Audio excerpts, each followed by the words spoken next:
Hi, this is David Krasnow, and with me today I've got Dr. Rose Paul. Dr. Paul is a dermatologist with the University Hospital, and we have a great Silver Line student loan story to tell.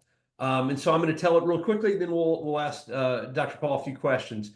So I was a patient of Dr. Paul's about a year and a half ago, and during our visit, she asked me what I did for a living, and so I was kind of telling her some different things. And when I got to the part of working with student loans, her body language completely changed. And she said, "Oh my God, I'm paying so much money. I'm going to be paying it forever." And I told her about our silver loan program and arranged for her to have a call with Aaron, who is one of our senior financial advisors. And so I think a couple weeks later, Rose had the call with Aaron. And what the findings were is that she was 38 years old. She is a married mother of 5.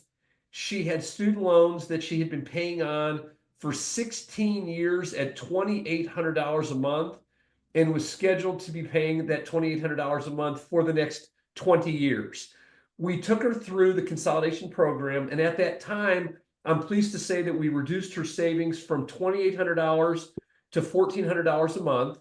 We got her enrolled in the SAVE program, which gives credit for the amount of the years that she has made payments. And so I'm excited to say in 4 years, the outstanding balance will be completely erased or forgiven. The initial projections from the loans is that Rose was going to save just under $300,000. Prior to us meeting and getting to know each other, did you know anything about evaluating your student loans or anything that could be done to improve upon the student loan programs that you had? No, so I would say when I first graduated residency, I was introduced to a person who did some financial stuff, had asked a couple questions about student loans, not really helpful. So I kind of just felt like it was a lost cause, essentially, that, I went into this field, I knew I was going to be in debt.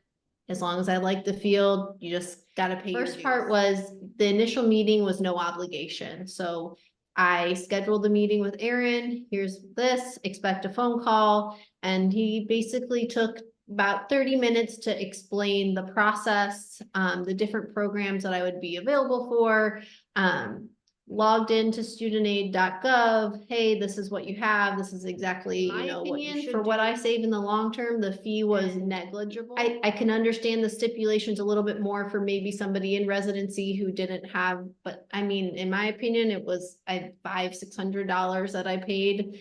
And in order to save me $300,000, it was extremely reasonable. Pretty good deal. How you want to proceed, I'll send you the paperwork, and basically just giving him consent to be able to log into and kind of go through everything. But he was extremely thorough, extremely professional, and was probably the easiest process as far as going through something on a financial basis versus something like buying. Anytime I had a question, anytime I was unsure of something, I would shoot him an email. If he felt like we needed to meet, he would say, "Hey, let's take more time meeting so I can really You're review your still on file." occasion in contact with Aaron with questions, and it's Yes. still an ongoing program. Yes. So even so he was able to tell me, okay, the service provider that you have right now, we have to change in order to put you in this program. Did everything for me, basically. I mean, I really don't have to do anything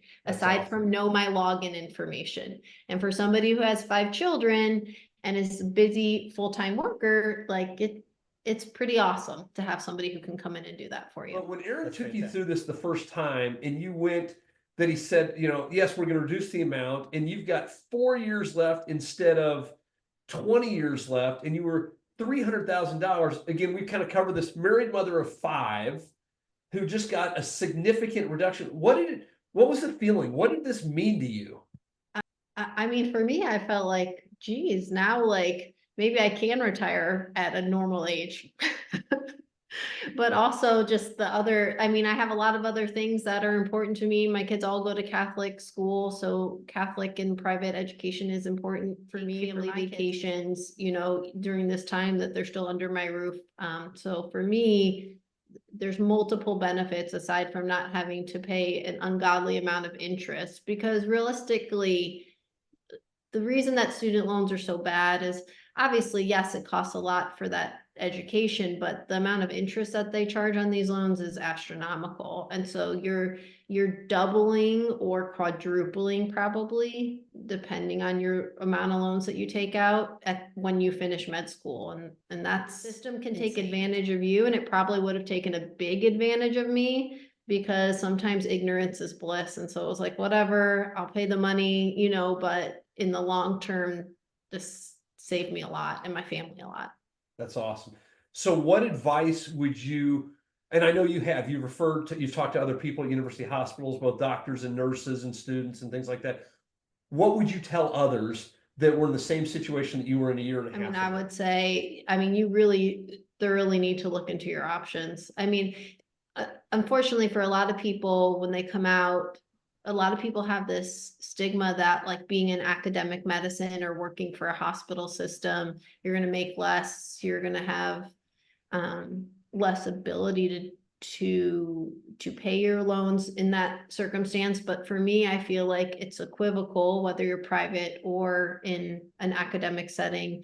And really, I'm working for a nonprofit organization, so that's how that's how this even exists in the first place. Rose, that you had, I just want to take a few minutes of your time, and I really appreciate you spending it with us. And again, thank you very much for your time today. Yeah, no problem. Thank you guys. All right, take care. Thank you.